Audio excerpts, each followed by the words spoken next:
Right, can I start? Is it okay to start? Yeah. Right, thank you for coming anyway. So the title of my talk today is Behaviour Modification in Education, and it's basically just to follow on from my weekly blog. So today I'm going to start with an explanation of what behaviour modification is, then outline the psychological influences, then talk about the need for positive reinforcement in the classroom, how to apply this in the classroom including praise and differential reinforcement, how positive reinforcement motivates students, and finally the relationship between learning and positive reinforcement. So behaviour modification, now known as applied behaviour analysis, is a psychological phenomenon that focuses on changing behaviour to improve the quality of an aspect of an individual's life, including education. Behaviour modification pairs behaviour with consequences to increase the likelihood of a desirable behaviour and decrease the likelihood of an undesirable behaviour or unacceptable. So in education, a desirable behaviour would be listening carefully, and an unacceptable behaviour would be shouting or disrupting.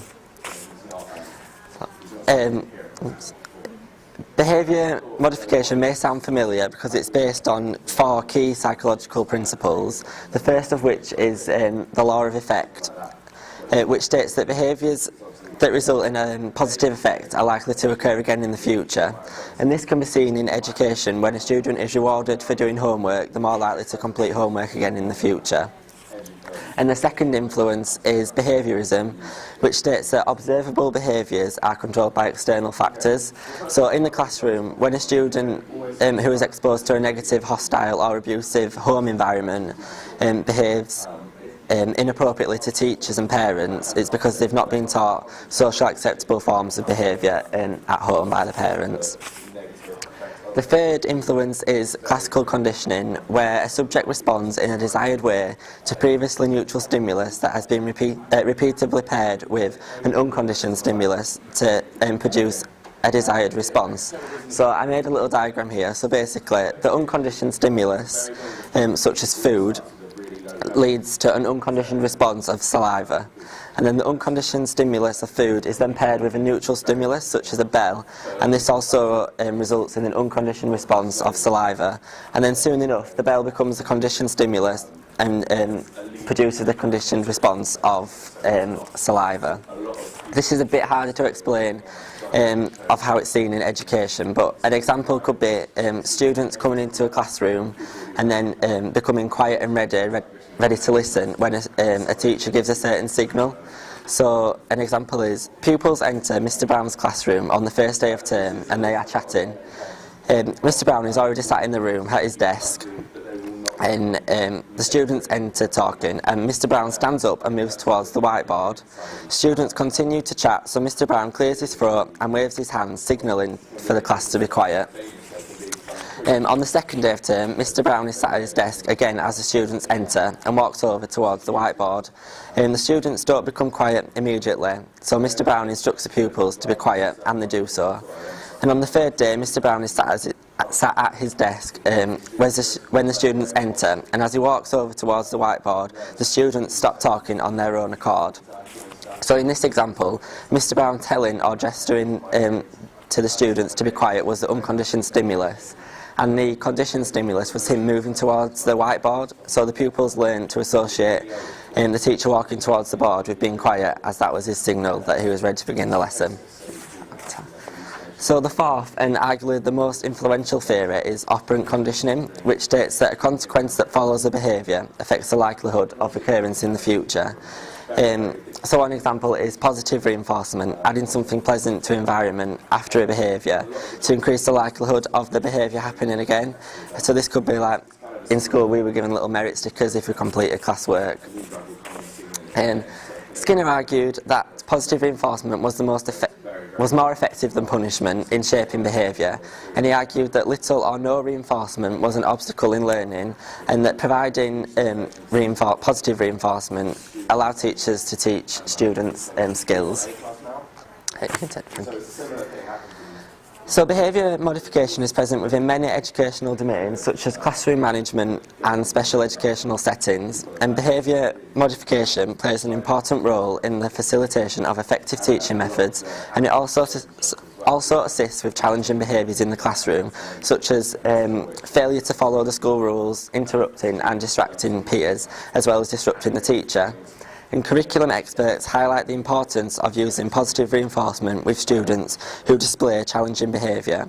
So in order for them to teach desired behaviours, the teachers must first model the desired behaviour and then positively reinforce the student for engaging in this behaviour.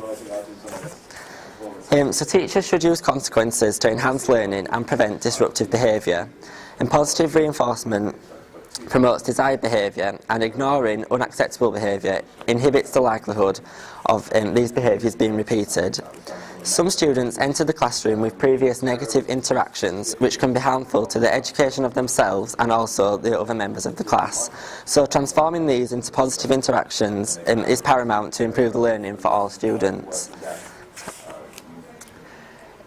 Teachers often focus on undesired behaviours rather than stopping or reducing this misbehaviour, and this results in further disruption in the classroom. However, consequences shape behaviour and allow students to work effectively. Mather and Goldstein outline a process for teachers to use consequences to manage pupils' behaviour effectively. The first is to define the problem by count or description, and then develop a behaviour management plan to change the behaviour, then identify an effective reinforcer, and then consistently apply this reinforcer in order to change the behaviour. So positive reinforcement and punishment should be applied immediately after a behaviour, and positive reinforcement and punishment can be used to decrease unacceptable behaviour in the classroom. However, positive reinforcement is more effective in teaching alternative and appropriate behaviours, as well as social skills to communicate the needs.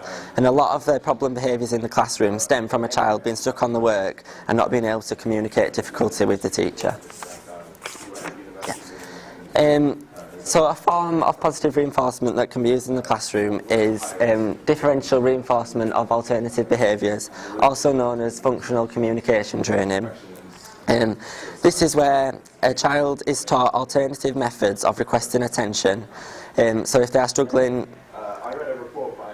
with work, they are taught to raise their hand instead of shouting out and disrupting other members of the class, and then they are positively reinforced for using this alternative method, and then this increases the likelihood of the student using this alternative behaviour. Praise is a common form of positive reinforcement that increases the likelihood of positive academic behaviours occurring again. So praise is a reciprocal process, therefore this can lead to positive student-teacher interactions, and teachers are advised to always pair praise with other forms of positive reinforcement. So the use of positive reinforcement, including praise in education, increases students' intrinsic motivation in that they are more likely to engage in an academic behaviour for a sense of enjoyment, such as reading a book. And praising students for appropriate behaviours has been found to decrease inappropriate behaviour, and praise was also found to enhance intrinsic motivation to improve behaviour in a variety of school settings, such as the classroom, playground and canteen as well. So research has demonstrated that positive reinforcement has beneficial effects on learning. Using praise in the classroom decreases inappropriate behaviour, such as distracting peers and disrupting the teachers. And as there were fewer distractions and disruptions, students had more opportunities to respond correctly to academic demands presented by the teacher. And when a teacher has taken part in training in how to implement positive reinforcement in the classroom, on-task behaviour of the children increases by 35% and inappropriate behaviour decreases by 25%. So a lack of disruption allowed teachers to cover more content, and students were allowed, and students learnt more.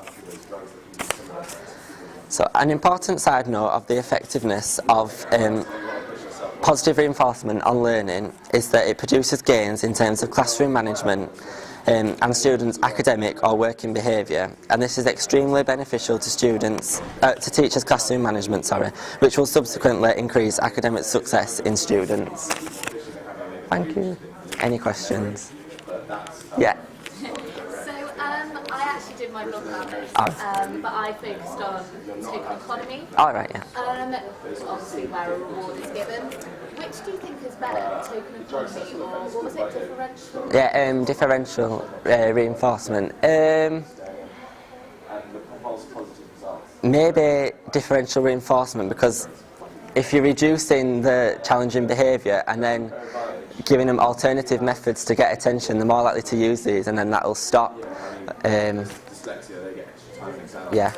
Yeah, I definitely thought that it's easier, because I haven't heard of yours, Yeah. and from what you said, it's easier to say wean students off Yeah. differential reinforcement, whereas with tokens, Yeah. I expect an 18-year-old in a street once they've left school Yeah, to exactly. stick up for good behaviour. Yeah.